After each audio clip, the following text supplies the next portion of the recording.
Hi everyone, I'm Dre, the host and founder of the Dragon Network. Welcome to this week's video. Today I want to chat about some exercises that we can use to think outside the box. So when we're taking a look at the overall health IT space, there is an enormous pressure that's on healthcare environments to do more with less. And often the organization will look to the IT department to actually figure out how to make that happen or how to achieve those goals. With so much transformation happening over the last couple decades and so much more still to come, it can sometimes be difficult to actually take a step back and try to think outside the box to do things a little bit differently, but it's something that we actually need to continue to work on because we're going to be asked to do it over and over again. So today let's look at 4 different ways that you can frame your thought process to actually try to encourage some of that out of the box thinking.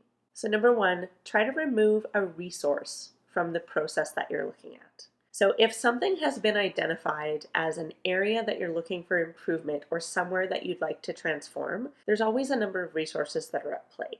And those can be physical resources, they can be IT systems, and they can be actual individuals or people. In order to see if there's something that can be done differently, one of the best ways to actually spur ideas or spur thoughts is to take one of those resources and remove it from the equation and see what has to happen to the actual process flow in that instance. So for example, let's take a look at patient scheduling. So in a number of instances, there is actually a phone call that takes place either between the provider or between the administrative staff and the patient when a scheduled appointment needs to take place. And the individual that's receiving the call tends to look at the available appointments or at a physical book if they're still working off of paper to find the available slots. So if we actually take a look at that and remove the phone, so no telephone call can actually take place, we can start to think of different ways to make that process more efficient.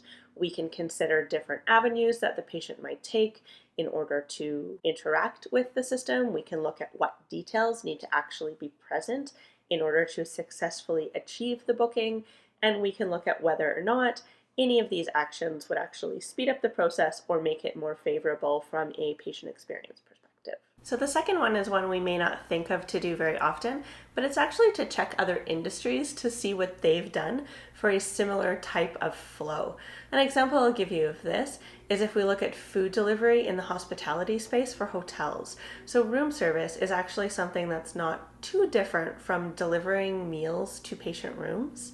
And we can see there may be opportunities there to change the timing of meal delivery, change the selection of food process that happens, as well as to provide friends and family members an opportunity to dine with the patient if that's something that is appropriate for the clinical setting.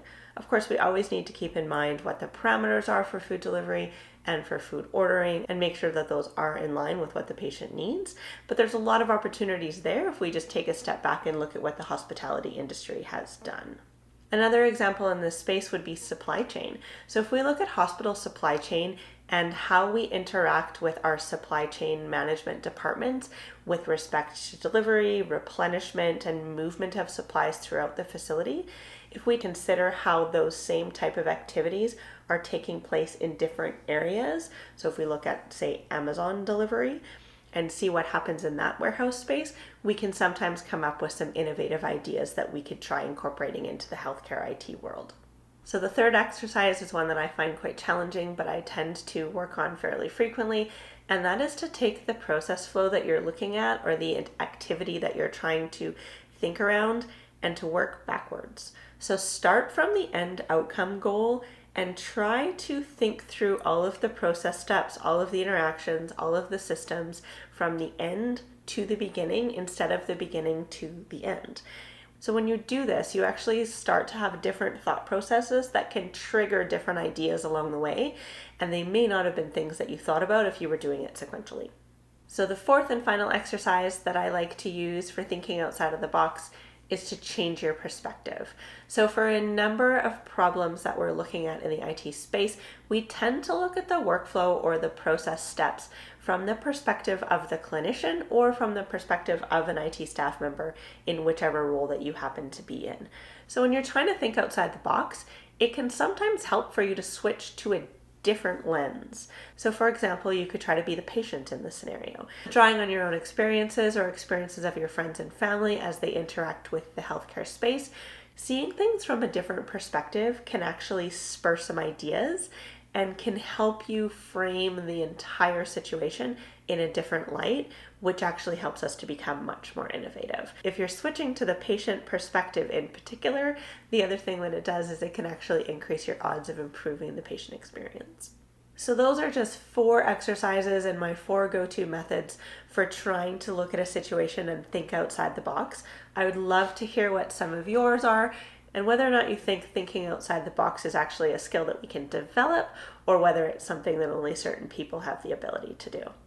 If you like the video, hit the like button. As always, don't forget to subscribe if you haven't done so already, and I will talk to you again next week.